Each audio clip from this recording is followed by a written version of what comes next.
Salam satu Malaysia, terima kasih kerana memilih untuk menonton Panorama. Anda akan bersama saya selama setengah jam untuk dua lagi paparan menarik minggu ini. Memikat burung tekukur merupakan salah satu warisan seni turun-temurun yang masih diamalkan sehingga kini. Selain teknik yang betul, gaya dan bakat burung juga memainkan peranan yang penting dan perlu diasah oleh tuannya. Kita saksikan.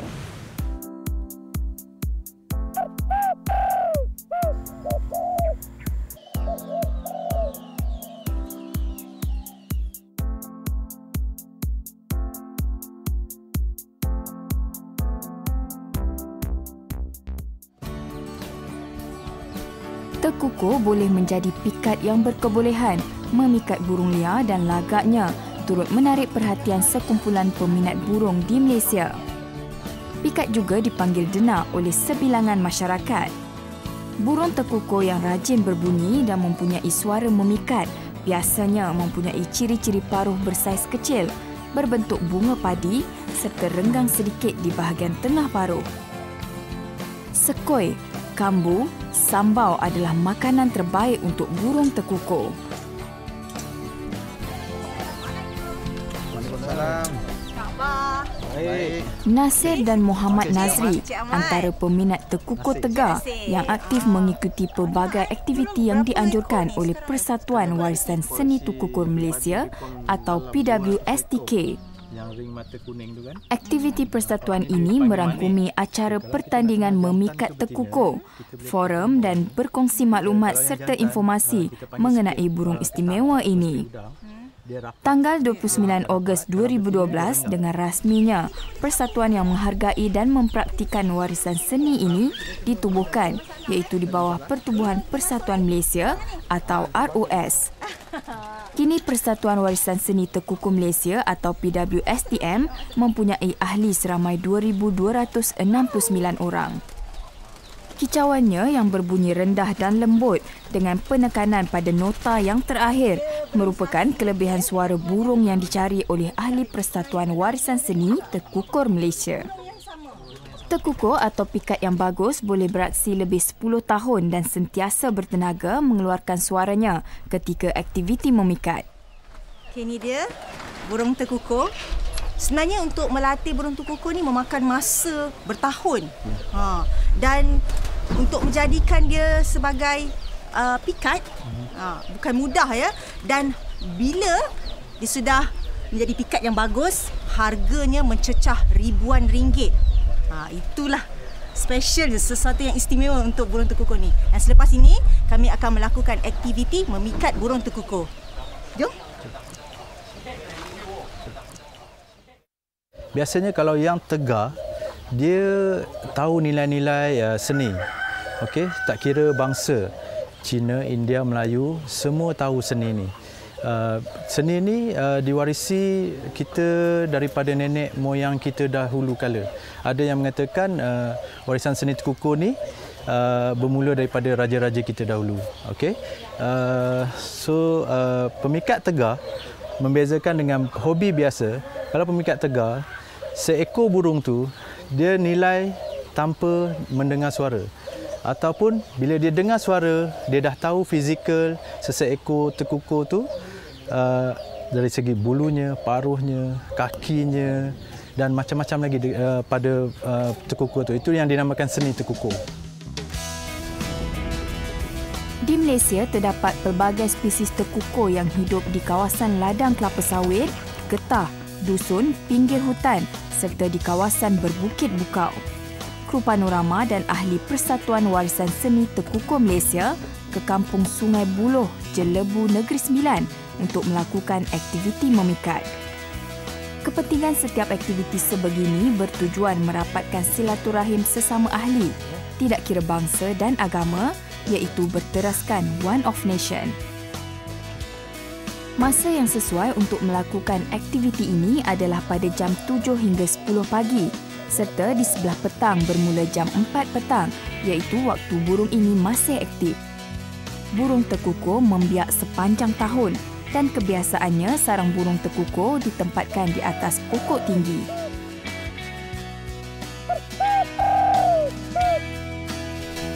Ketika Nasir membuat tiupan seperti bunyi burung tekukur, kedengaran sahutan balas dari burung liar kira-kira 200 meter jaraknya. Burung yang berada di atas pokok di sekitar kawasan berhampiran akan terbang mendekati pikat yang biasanya dipasang di kawasan lapang. Biasanya kita akan lokasi yang dipilih ataupun kita akan pergi ke ladang-ladang kelapa sawit ataupun dusun-dusun ataupun tengok di mana kawasan-kawasan tekukur ni membiak. Di situ jadi target kita untuk memilih burung-burung yang cantik, yang baik, suara semua itu kita akan nilaikan kemudian. Racik antara peralatan yang sering digunakan oleh peminat tekukur dan boleh dipasang di kawasan berbukit atau di tanah rata. Kaedah racik selamat kerana jerat hanya terkena pada kaki burung sahaja dan mudah dilepaskan ke habitat asal tanpa merosakkan bulu dan kakinya. So, terjerut dia punya kaki. Perangkap lah ni. Ya. Jadi kita pasang dia dekat sini. Okey. Kemudian pikat yang telah dilatih akan dilepaskan supaya suaranya dapat menarik perhatian burung liar. Burung tekukur jenis tembaga antara yang terbaik untuk dijadikan pikat, namun sukar untuk mendapatkannya. Pikat akan ditinggalkan bersama tali dan 2 batang pemacak iaitu unjang yang diperbuat daripada besi tembaga. Kita tinggalkan dia, sekejap lagi dia akan bunyi. Okey. Apabila pikat bersuara, burung liar akan mendekati kawasan tersebut untuk bersabung.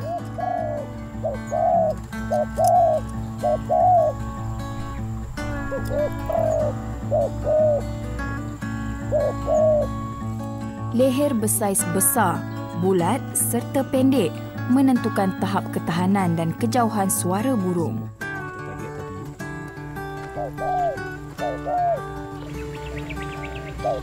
Pakaian ketika memikat tekukur perlu berwarna gelap dan bercorak tumbuh-tumbuhan untuk mengelurkan burung liar. Sekarang kita tunggu sampai burung hutan tadi kena racik. Tunggu sampai kena racik. Ya, sekarang dia tengah mengangguk kan dekat laman tadi. Okey, kami dah tunggu sebenarnya kat sini dekat setengah jam. Tapi alhamdulillah hari ni ada rezeki kita dapat. Saya dah nampak daripada sini burung hutan kan. Dan sekarang ni dia dah mula mengangguk-angguk. Maknanya dia ada tindak balas, dia nak berlawan dengan burung, dengan pikat tu. Okey, dah kena. Dah kena dah? Okey. Manik di leher yang bercorak bintang, pecah, penuh dan sebaris iaitu menunjukkan burung liar ini hebat dalam permainan memikat burung. Inilah yang dimaksudkan warisan seni iaitu elemen yang terdapat pada bentuk fizikal burung ditafsir kepada seni permainan serta suaranya. Ciri-ciri apa yang kita lihat pada burung ni? Okey, ciri-ciri yang kita patut lihat pada burung ni, masa kita datang tadi kita ada dengar bunyi kan? Kita ada minat suara tu. Okey, itu pasal suara. Okey, tadi masa dia tengah berlawan, kita tengok dia punya permainan dia. Dia ada selang, dia ada angguk. Okey, so sebab tu saya suka burung ni. Yang itu kekuatan burung ni lah. Ya. Jadi maknanya kita akan simpan burung ni. Kita akan simpan burung ni. Okey, inilah hasil hari ni. Ya, hasil. Okey, ini dia burung hutan masih liar. Dan pada ciri-ciri dia tadi memang dia ada bakat. Ya. Jadi balik ni kita akan melatih burung ni supaya dia menjadi pikat yang bagus. Betul tak? Ya. Okey.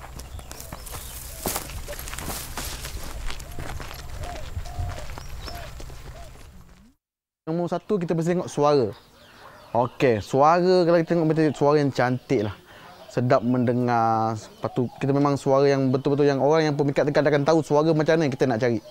Okey, kalau macam dia punya bentuk badan, kaki, kepala dia punya muncung, semua kita akan kaji lah tu. Jebak juga turut digunakan sebagai perangkap, tetapi kaedah ini tiada permainan menarik seperti menggunakan teknik racik. Panas, hujan dan diserang haiwan liar adalah cabaran bagi menduga peminat tekukur, namun berkat kesabaran yang tinggi, tidak sesekali melemahkan semangat mereka. Ketika musuh iaitu helang terbang di kawasan perangkap, tuan burung terpaksa menunggu lama kerana pikat kebiasaannya akan senyap dan ketakutan. Teknik racik dan jebak yang digunakan oleh Persatuan Seni Tekukur Malaysia ini terjamin iaitu tidak mengganggu ekosistem habitat burung. Berbanding teknik getah yang digunakan oleh sesetengah pihak menyebabkan burung sukar terbang semula kerana bulunya melekat pada getah. Bulu pasak tepi yang menjadi pilihan peminat tekukur adalah berbentuk halus keseluruhannya, iaitu fizikal pikat yang mempunyai kekuatan ketika beradu. Kaki burung perlu bulat, besar dan berbelah rotan, dipercayai tekukur yang handal berlaga. Umur dia burung nak kena matang. Kalau burung kalau muda dia tak boleh, dia tak pandai berlaga. Dia jadi macam suara pun tak buka, macam itulah. Dia kena burung yang bertahun dalam 2 tahun ke atas lah untuk menjadi pikat yang baik. Penjagaan tekukur merupakan perkara penting dalam menentukan burung itu akan menjadi seekor pikat atau denak yang baik di masa akan datang. Sangkar layang yang menempatkan burung tekukur perlu bersih supaya kesihatan burung pikat terjamin. Kenapa kita kena cuba lepaskan dia dekat sini? Okey, sekarang ni kita dah ikat kaki dia supaya ini salah satu kita melatih dia lah. Supaya dia biasa dengan sangkar. Dia biasa dengan sangkar. Maknanya kita nak sesuaikan untuk lebih dengan jinak. Tempoh paling cepat menjinakkan tekukur adalah selama 3 bulan dan ada yang mencecah 4 hingga ke 5 tahun untuk menjadi pikat yang bagus. Okey, walaupun tadi di lokasi kita dah dapat tahu yang burung ni mempunyai potensi daripada segi suara, tapi bila bawa je balik ke rumah, burung ni terus senyap. Itulah cabaran dan tuan memainkan peranan di mana mereka perlu sabar melatih burung ni dan juga apabila kita nak tahu burung ni jinak ataupun tidak, dia akan keluarkan semula suaranya. Di situlah timbulnya keserasian antara tuan dan burung.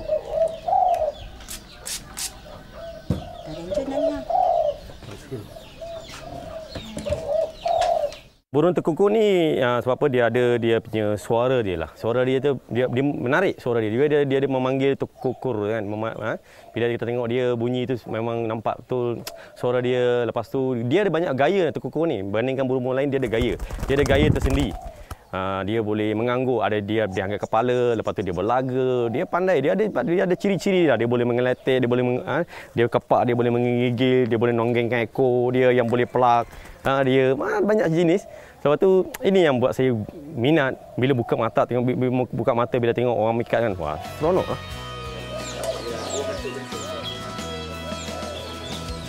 Warisan seni turun-temurun memikat tekukur ini bukan sekadar hobi. Malahan boleh diaplikasikan ke bidang penternakan untuk menjana ekonomi.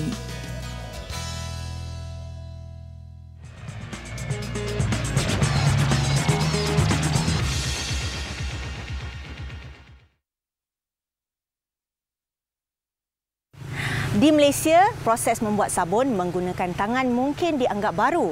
Namun, sabun buatan tangan ini mempunyai kelebihannya, terutama kepada pencinta alam semula jadi. Bersama saya, kita saksikan keunikannya.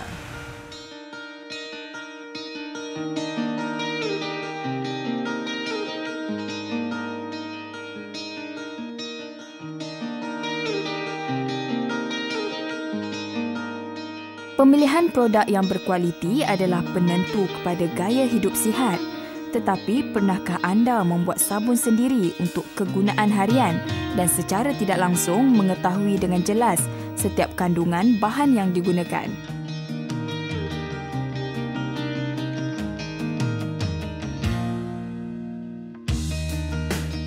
Clip Natural atau KKN diterajui oleh 2 orang wanita iaitu Nik Nurul Azmah dan Fatimatu Zahra yang bersemangat mempelajari dan melakukan kajian mengenai pembuatan sabun dan pelembap bibir.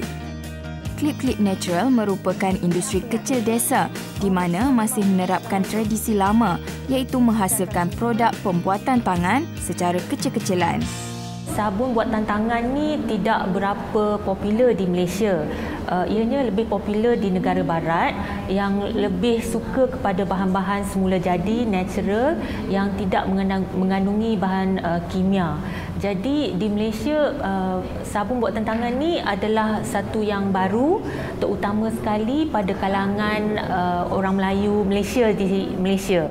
Kelebihan sabun buatan tangan adalah sabun buatan tangan tidak mengandungi bahan kimia yang berbahaya. Sabun buatan tangan itu boleh diolah mengikut kulit setiap pengguna, sama ada kulit kering, kulit berminyak, kulit sensitif, berjerawat dan kulit eczema juga.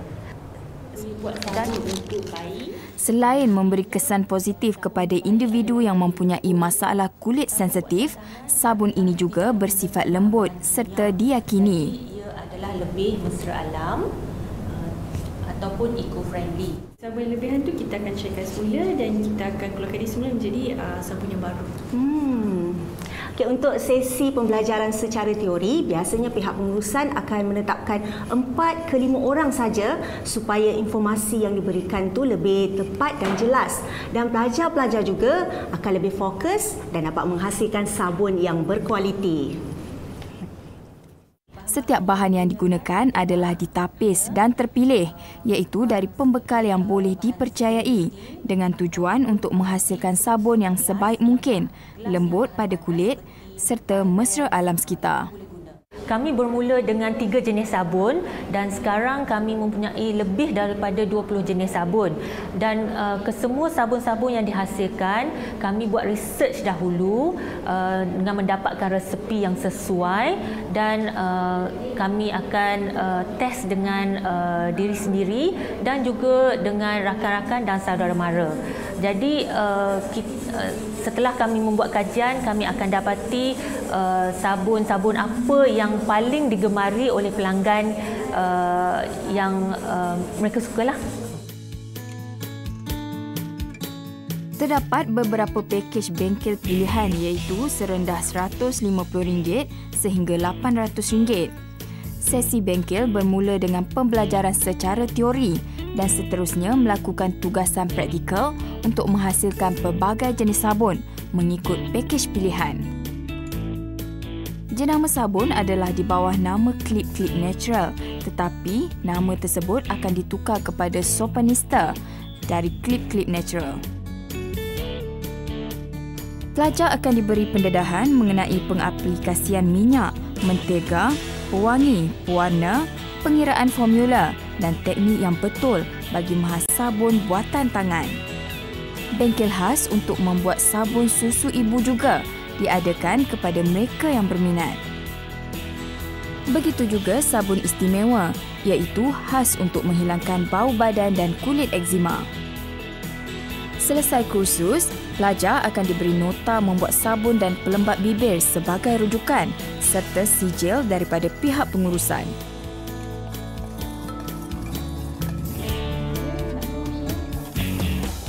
Sabun dihasilkan daripada reaksi bahan kimia yang tidak berbahaya melalui tindak balas minyak dan bahan alkali iaitu lye atau soda. Formulanya boleh ditetapkan mengikut kesesuaian kulit berpandukan masalah yang dihadapi. Walaupun bentuk sabun tidak sempurna kerana ianya dihasilkan tanpa menggunakan mesin, namun konsep tulen dan mudah menjadi tarikan kepada pengguna.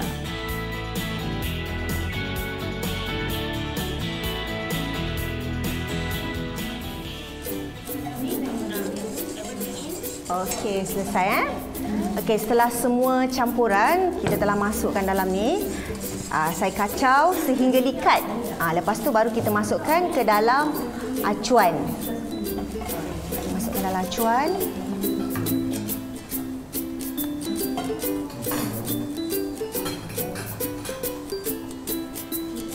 Okey, boleh you tolong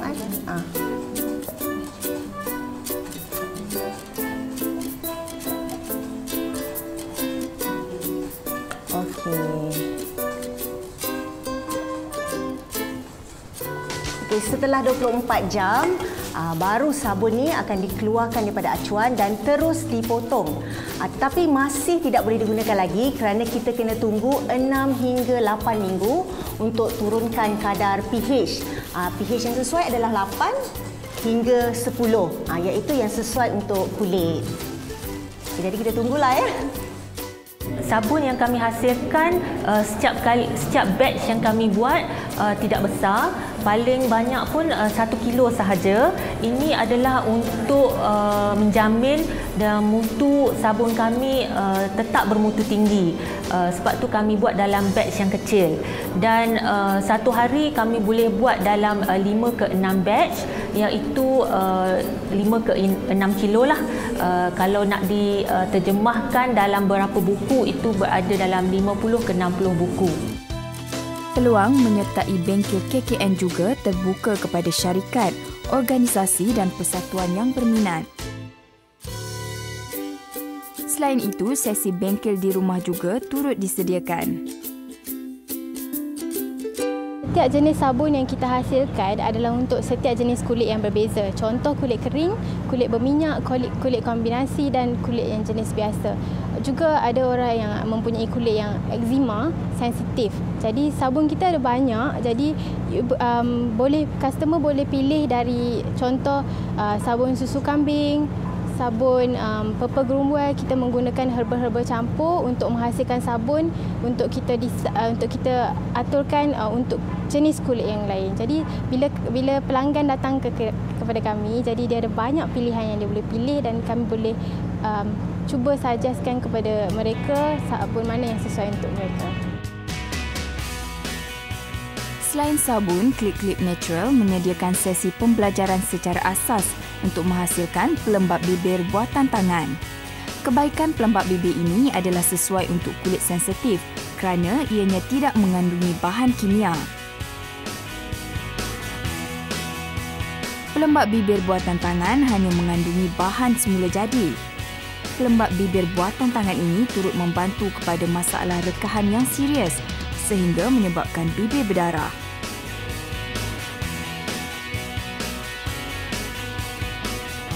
Kita dekat Malaysia selalu orang kata terdedah dengan produk yang too much chemical. So instead of too much chemical, we go for something organic or something yang natural. So bila diorang bagi tahu tentang macam ni dan macam ni dan macam ni, so kita kata benda tu kita tahulah, acknowledge pada kita.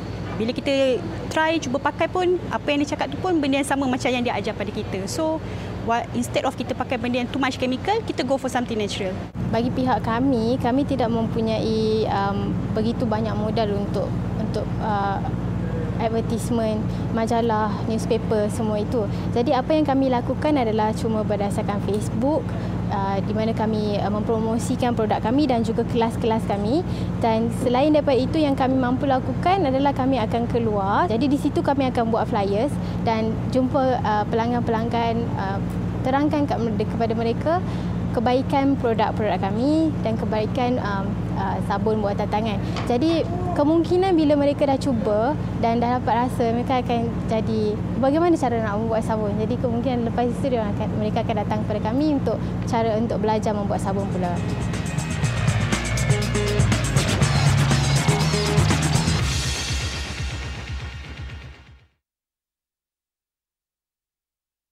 Segmen tersebut menutup tirai panorama untuk episod kali ini. Diharapkan paparan itu tadi dapat memberi kelainan dan informasi yang berguna kepada anda semua. Sebarang komen dan cadangan sila hantarkan ke alamat yang tertera. Terima kasih dan jumpa lagi.